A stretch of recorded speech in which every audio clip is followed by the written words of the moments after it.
मुखा पुछ न दुखन जी कहानी। उस्ताद असलम कोन बीह गई अखिन मां पानी, कोन बीह गई अखिन मां पानी। मुखा पुछ न दुखन जी कहानी, मुखा पुछ न दुखन जी कहानी। कोन बीह गई अखिन मां पानी, कोन बीह गई अखिन मां पानी।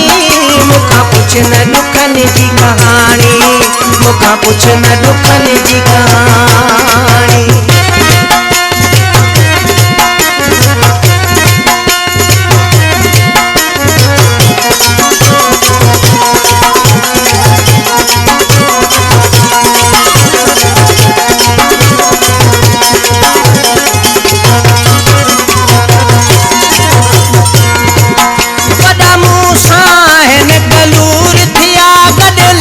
में मूवत सूर पिया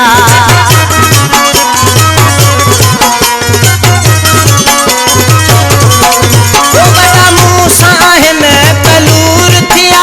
गद लखन में मूवत सूर पिया, गद लखन में मूवत सूर पिया। मुखे छेड़ न जानी वाणी, मुखे छेड़ न जानी वाणी। कोन बीह गई अखिन मां पानी, कोन बीह गई अखिन मां पानी। मुखा पुछ न दुखन जी कहानी, मुखा पुछ न दुखन जी कहानी।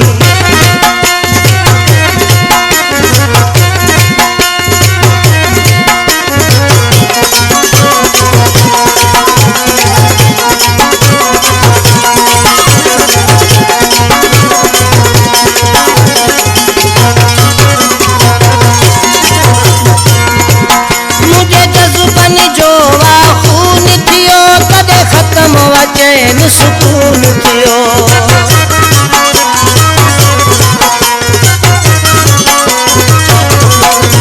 मुझे जज्बन जो खून थियो।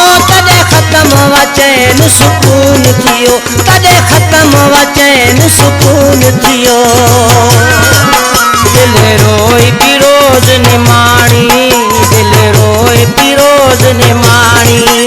कोन बीह गई अखिन मां पानी, कोन बीह गई अखिन मां पानी।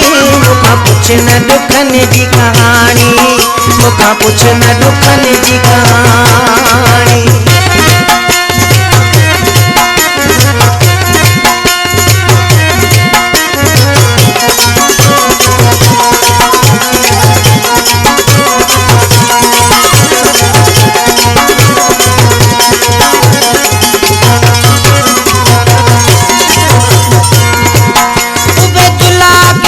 शुरुआत कया बोला जी गेड़ा वही सूर दस्या।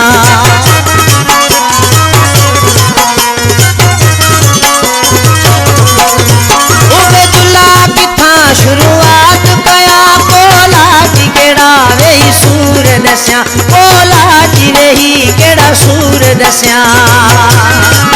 सिंधी कोन सुरन जी पुजाणी, सिंधी कोन सुरन जी पुजाणी। कोन